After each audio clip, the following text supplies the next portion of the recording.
nobody was there. So Prabhupada's telling the story of the snake and the mouse. The mouse digs the hole and makes the little house, the hole in the ground. Then the snake comes along, goes into the hole, eats the mouse, and then lives comfortably in the hole. The snake can't make the hole. The mouse had to work very hard, but the snake is enjoying it. So Prabhupada was saying that, because we get up early in the morning, that's our religion, and we have these very nice parks just for our use. They're maintaining it at their expense, labor, and we're enjoying it. In the winter of 1974-75, I was very sick with very poor digestion and tried to cure myself with fasting and in a diet with no milk or grains. Well, the diet didn't work, and I lost a lot of weight. Srila Prabhupada visited LA that winter, and when he saw me, he said, "What has happened to you?" I explained my problem, and he said I should just take a little prasad. Then he added it could be selective, but just take a little prasadam. I tried to follow Srila Prabhupada's instructions as best I could and started eating grains and milk and rapidly gained my weight back. On this Denver morning walk, the subject of diets came up, and the devotees were critical of the dieting because that had become somewhat of a fad. When Prabhupada heard the comments, he said, yes, we should all eat prasadam. Let what may happen, happen. Simply, we should all eat prasad. Then Tamal Krishna Goswami said, yes, that's the best thing, Prabhupada. Let us die eating prasadam. And Prabhupada laughed and he said, that is devotee. Let us die eating prasad. So I thought I would add my opinion. And so I said, Srila Prabhupada, I'm a good example that these diets are not good. I can testify. When Srila Prabhupada heard my comment, he stopped and turned and looked at me and he said, the diets are not good, or you are not good. At that moment, my mind went completely blank. I just couldn't say anything. It was really something to think about because, it's not the diet. I mean, the diet is just something that somebody has an idea that this may be good and they embrace that idea. Looking back on it, it was extraordinary how with just a few words, Srila Prabhupada exposed my foolishness. I remember distinctly Prabhupada was talking about the potency of prasadam. And he said that prasadam is so potent that any animal that eats prasadam jumps over all species of life and takes next birth as a human. Then also one godbrother, Padmanabha, was selling incense or jewelry at that time, and he would always drive. That was his Sankirtan. He wouldn't do books, but he would drive. And because of that, he couldn't eat, heavy prasadam in the morning. So that was like a bone of contention because at that time, we'd overload everybody with khichdi and just a huge breakfast prasadam. And generally, when you eat a whole bunch and you start driving, you tend to fall asleep at the wheel. So that was his concern. So he asked Prabhupada about eating other things besides those things that are offered to the deities. And Prabhupada, of course, was very practical in saying that you don't have to eat everything that Krishna eats. Krishna eats very opulently, but you can eat simply fruit, and not that you're forced to eat the opulent things. If it doesn't suit your body and your service well, then you eat simply. So there was a gap in the conversation between the devotees and Prabhupada, at which point I decided I was going to jump in with a question that had been on my mind. I had distributed books for a long time, and I would constantly be bombarded by people's statements. So why don't you get a job? Stop harassing me, why are you asking for donations? And so many comments that would affect my mind and my faith. So I asked Prabhupada, I said, Prabhupada, sometimes we get the comments that, as devotees, that we're trying to escape this material world by living in a temple, asking for donations, and that we're not being responsible human beings and taking up regular 9-to-5 type of jobs. And he responded very kindly in that he didn't blast me for for my lack of faith or lack of understanding of our position as devotees and disciples and followers of Lord Chaitanya Mahaprabhu and in the mood of Sankirtan. And Prabhupada, he went on the entire walk from that point on, talking about this very point. He said, does a rich man's son work? We are sons of Krishna, and Krishna is the wealthiest man. A factory owner, he's very wealthy, but does he work? No, he employs others to engage and do his business. Does that mean that he's lazy? That he's not productive because he himself doesn't work? So he was giving some analogies like that.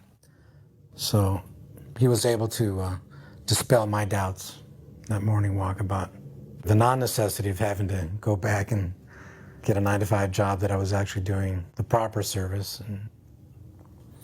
And he was just so compassionate. He would look at me and very lovingly, and if I didn't understand one point, he would come up with another analogy so that I would really get the point. And that's the first time I really felt a personal connection with Prabhupada. And this one morning, I remember he was hammering me on this one point because I kept on saying that the living entity grows. And Srila Prabhupada was saying, no, not growing, changing, second by second changing. And for some reason, I just could not understand that concept, that the living entity is changing at every second. And like the picture in the book with the different movie frames, I was thinking that the body is growing because I wasn't looking at it as in a spiritual context at all. But I was so conditioned to this way of looking at things. The child is born and then it grows. And Prabhupada was hammering this point home with me, that no, this concept of growth is wrong. The body is changing. Every second there's a new body and a new body, like that, changing. But he must have hammered it on me for about 10 minutes, you know. And I was so thick, I just could not understand the concept at all. But finally, I began to understand it. But I realized actually on this walk how conditioned I was by my so-called education and, you know, Darwinism and all this other nonsense that you're fed when you're growing up in America. To understand Krishna consciousness, I had to like unlearn a lot of things too before I could even, you know, grasp some of the basics. So it was kind of an awakening for me.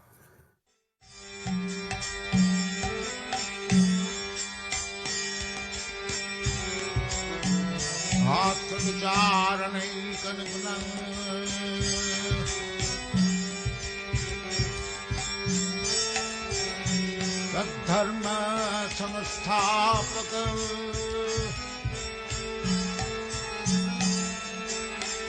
lokanam hitakarina tirbhuvane mannam saranakaram.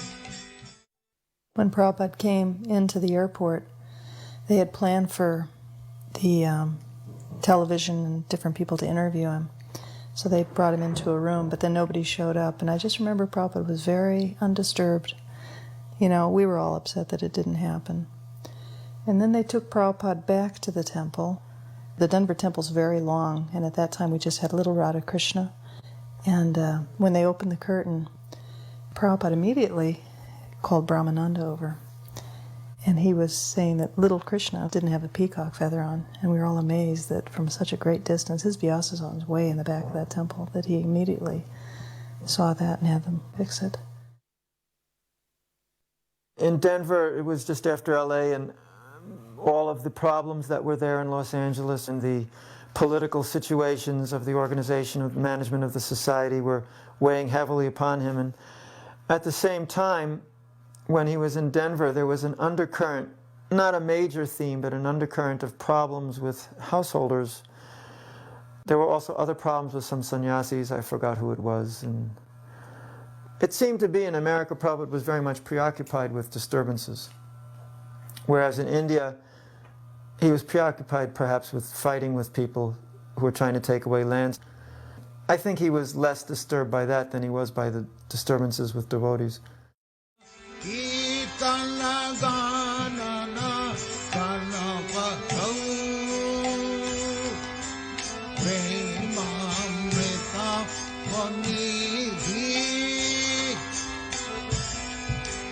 Dhira dhira jana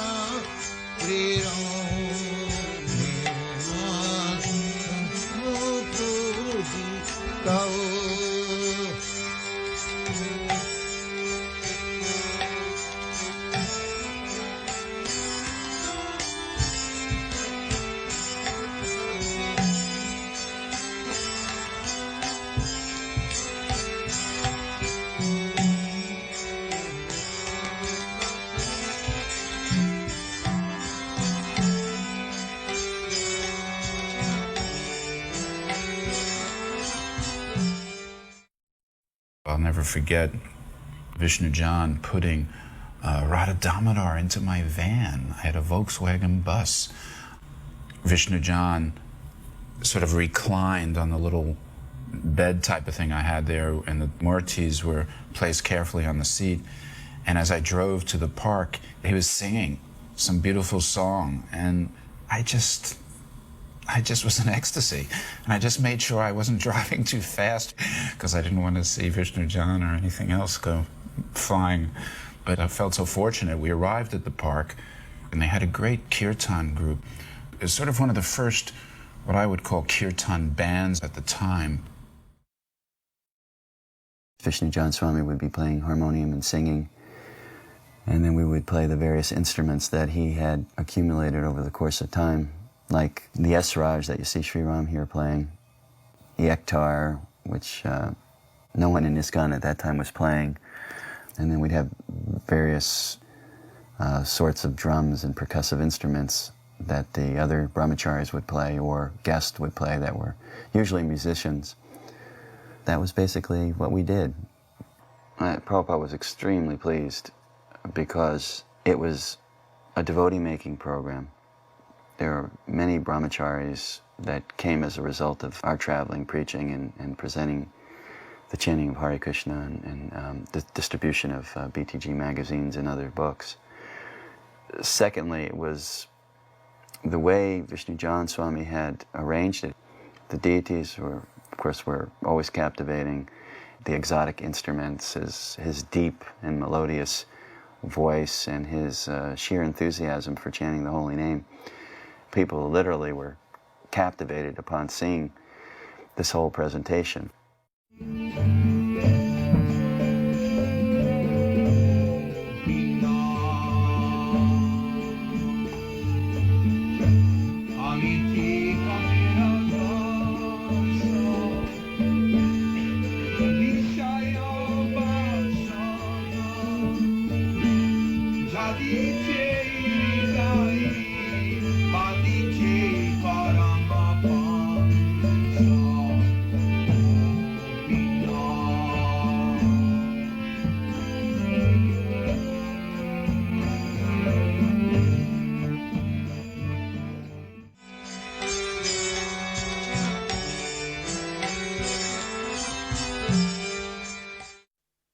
My father drove my wife and I and my daughter, who was an infant at the time, to Chicago to Rath Yatra Sri Prabhupada. When we arrived, the devotees were on their way to the airport, and they had not found the car. They had some old, inappropriate car to pick up Prabhupada, which was so fortunate for us because my father happened to have a Cadillac at the time. So that car was taken for picking up Srila Prabhupada. It was very nice. And then he came back to the temple, and my father was given a chance to meet with Srila Prabhupada. So they had a discussion, and my father started with that the Western people were devils. It was sort of a broad, very broad statement. Prabhupada responded, "No, why?" And he said, well, they've dropped the atomic bomb on Japan, and mentioned that when he was in the Pacific in World War II, that some of the sailors used to drop the Japanese prisoners of war off the boat to see them be eaten by sharks for sport. Prabhupada said, no, they attacked you. And my father accepted that. But it was a nice exchange.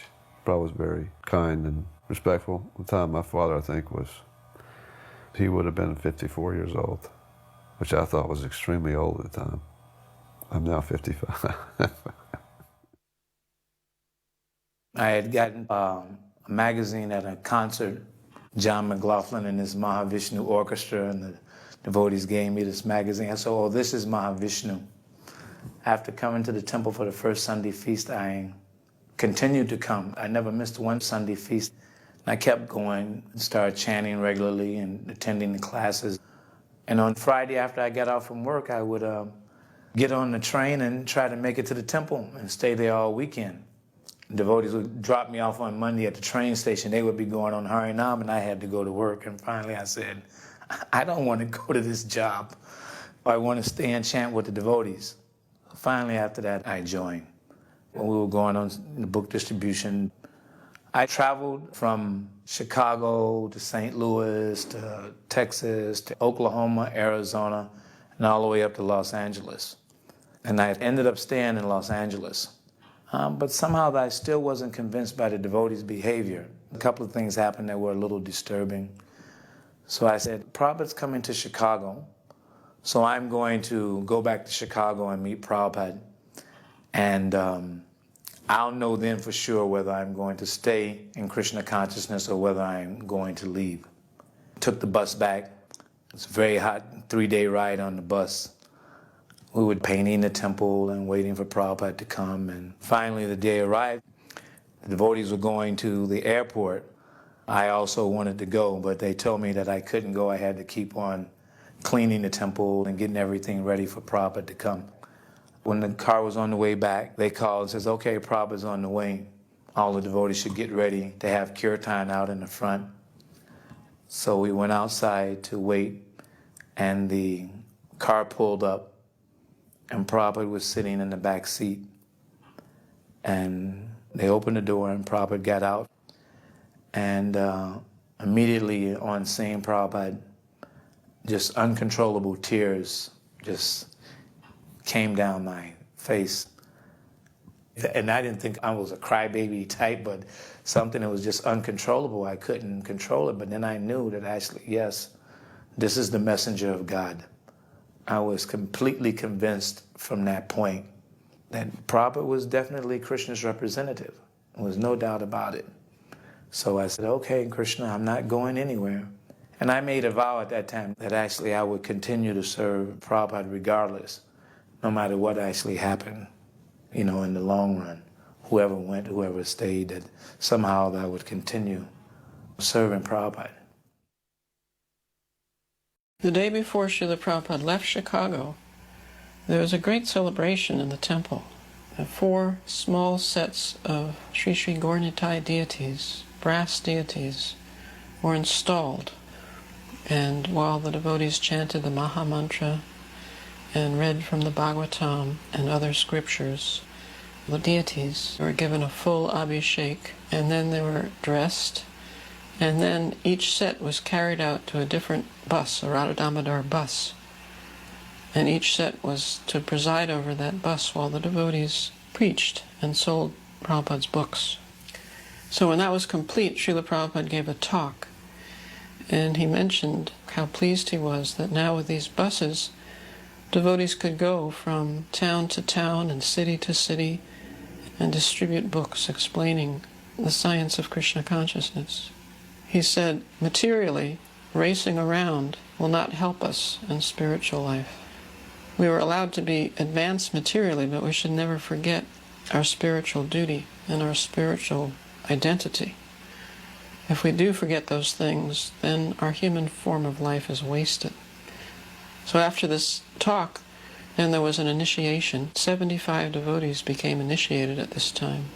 And we could see how Prabhupada was pleased by the devotees' efforts, how Krishna consciousness was being spread successfully.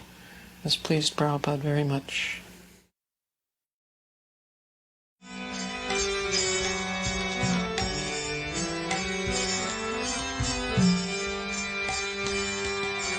Krishna Kirtana Gana Ratana Prabhu Premamritam Vanidhi. I was fortunate to film Srila Prabhupada at the airport arrival in Philadelphia, and I remember how thrilling that was, because when he would walk through the airport and everybody chanting and dancing in ecstasy, it was an experience that's hard to describe, how satisfying it is to be in his association in public with so many devotees. I remember the officials from Philadelphia who were nervously dealing with this arrival of this VIP, but they have greeted many VIPs at the Philadelphia airport in their day, but they never greeted a VIP who had such an entourage and with such sound. All the senses were engaged. It looked so great, it sounded great, it smelled great with the garlands. And this police official who was there, who was a high-up official, was a little bewildered at first, but he was steady in his own way because he didn't lose his cool. And as I recall later on, he was very proud of the festival because he got swept up in the transcendental ecstasy of Lord Chaitanya's Sankirtan movement.